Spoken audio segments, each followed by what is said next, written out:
ये Kim Jong है जो कुछ भी कर सकता है, ये दुनिया जानती है दर्शकों, और आप भी जानते हैं नॉर्थ कोरिया का तानाशाह है, लेकिन मदुरो को अपना दोस्त बता रहा है। वेनेजुएला में राष्ट्रपति निकोलस मदुरो की गिरफ्तारी के बाद दुनिया के कई पावरफुल लीडर्स एक के बाद एक रिएक्शन दे रहे हैं, प्रतिक्रिया दे रहे हैं। अब अमेरिका वेनेजुएला की लड़ाई में किम जोंग की एंट्री हो गई। दर्शकों देख रहे हैं आप, उत्तर कोरिया के तानाशाह किम जोंग ने मदुरो को अपना दोस्त बता दिया है। किम जोंग ने ट्रंप से मदुरो और उनकी पत्नी को तुरंत रिहा करने के लिए कहा है।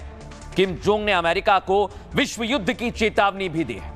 उन्होंने कहा ट्रंप मदुरो की स्थिति तत्काल सार्वजनिक करें, कहां पर हैं। किम जोंग ने आगे कहा अगर ऐसा नहीं हुआ तो यह स्थिति दुनिया को तीसरे विश्व युद्ध की ओर ले जाएगी, जिसके गंभीर परिणाम होंगे। और आपको बता दें, जैसे ही किम जोंग की एंट्री हुई है, दुनिया भर में वर्ल्ड वॉर 3 का सायरन बजने लगा है। इसको लेकर हमने एक्सपर्ट से भी सवाल किया, वो क्या कह रहे हैं सुनिए जरा। पिछले साल ही हमने देखा किस तरह इजराइल और ईरान का युद्ध हुआ, और इस साल की शुरुआत में आज सुबेरे अमेरिका ने वेनेजुएला में सैनिक हमला बोल दिया।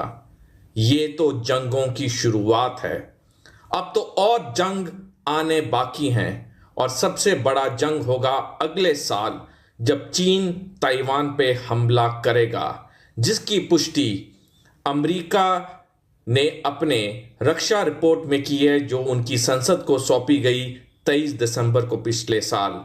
यह कहना सही होगा कि 2026 शांति का साल नहीं बल्कि युद्ध और जंग का साल है। अब दर्शकों बड़ी बात क्या है, अभी तक जो आप देख रहे हैं वो तीसरे विश्व युद्ध को बता रहा है, और ये तस्वीर बहुत ज्यादा जरूरी है। विवेक इधर आइए, वॉल 1 पर ध्यान रखिए जरा। ये आपको बता रहे हैं दर्शकों वेनेजुएला में क्या हो रहा है। देख रहे हैं आप, वेनेजुएला में वहां के मंत्री आ गए और वो लोगों से क्या कह रहे हैं, पहले आपको जरा सुनवा देता हूं।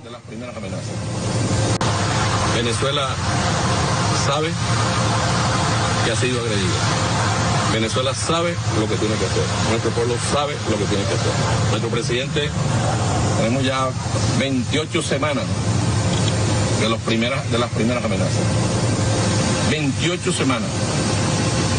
Y concretaron un ataque artero, vil, contra un pueblo que dormía. अब दर्शकों मैं आपको बताता हूं, ये देख रहे हैं आप, वेनेजुएला की सड़कों पर टैंक उतर गए। दावा किया जा रहा है कि अब ये जंग और ज्यादा बढ़ेगी, क्योंकि मदुरो किडनैप हो गए, और अब मदुरो कहां पर हैं ये कोई नहीं जानता, क्योंकि ट्रंप उन्हें किसी सीक्रेट लोकेशन पर ले गए, जो थोड़ी देर बाद जानकारी देने वाले हैं।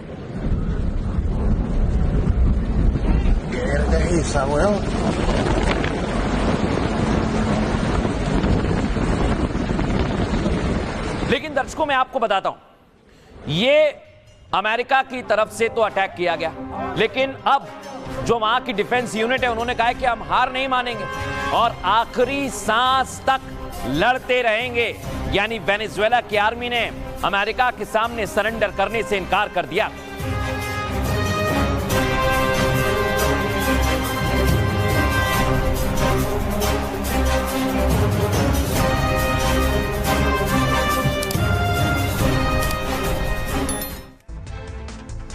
अब दर्शकों बड़ी बात क्या है, अगर वेनेजुएला की तरफ से भी कुछ किया गया तो फिर दुनिया भर में युद्ध का सायरन बजना तय है। दर्शकों, देश में घुसकर राष्ट्रपति के अपहरण से वेनेजुएला में काफी ज्यादा गुस्सा है। वेनेजुएला सरकार ने इसे साम्राज्यवादी हमला करार दिया है। सरकार ने कहा कि हमला तेल पर कब्जा करने की कोशिश है। ट्रंप तख्ता पलटकर खनिज संसाधनों पर कब्जा करना चाहते हैं, लेकिन इस साजिश को वेनेजुएला की जनता कामयाब नहीं होने देगी। रक्षा मंत्री ने सैन्य और नागरिकों की मोबिलाइजेशन की घोषणा की है, एकजुट रहने के लिए कहा है। अमेरिकी हमलों के खिलाफ प्रतिक्रिया की चेतावनी दी। इसके अलावा वेनेजुएला ने यूएन से बैठक बुलाने की मांग की। साथ ही अमेरिका की इस कार्रवाई की निंदा करने की भी अपील की गई और कहा है कि जवाबदेही तय करने के लिए एक साथ आना होगा। वहीं उपराष्ट्रपति डेल्सी ने मदुरो के जिंदा होने का प्रमाण मांग लिया है।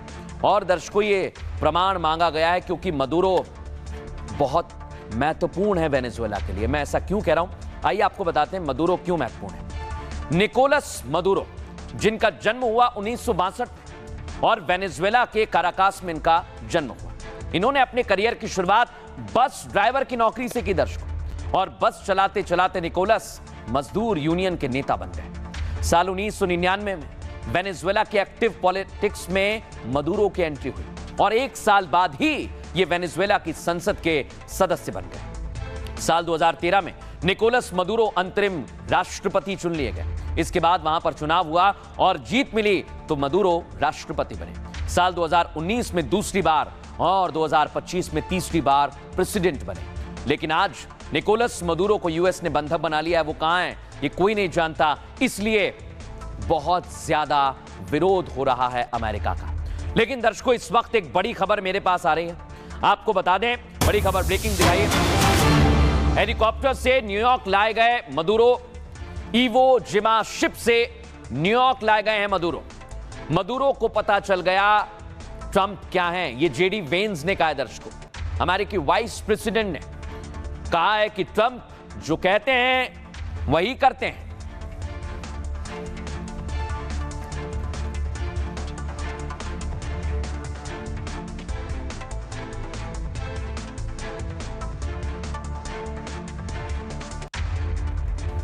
लेकिन दर्शकों, जेडी वेंस कह रहे हैं कि ट्रंप जो कहते हैं वो करते हैं, लेकिन हम आपको दिखाते हैं कि ट्रंप जो कहते हैं वो नहीं करते। ऐसा मैं क्यों कह रहा हूं दर्शकों? क्योंकि ट्रंप ने कहा तो कुछ और था। सुनिए जरा ट्रंप ने क्या कहा था और आज वो पलट गए। सुनवाइए जरा।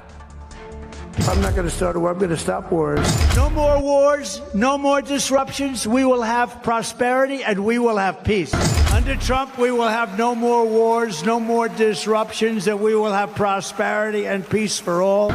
I am the candidate of peace. I am peace. I'm not going to start a war. I'm going to stop wars. No more wars, no more disruptions. We will have prosperity and we will have peace.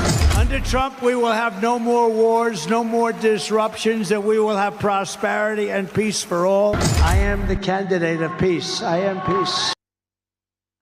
सुना दर्शकों आपने, Trump ने राष्ट्रपति बनने से पहले कहा कि मैं दुनिया में कोई युद्ध नहीं करूंगा, सिर्फ और सिर्फ शांति आएगी। लेकिन यहां तो शांति नहीं आ रही है दर्शकों। और आपको बता दें, वेनेजुएला हमले के बाद दुनिया भर के नेता हैरान हैं। अमेरिकी राष्ट्रपति डोनाल्ड ट्रंप की आलोचना हो रही है, शांति की बात करते करते युद्ध करने लगे।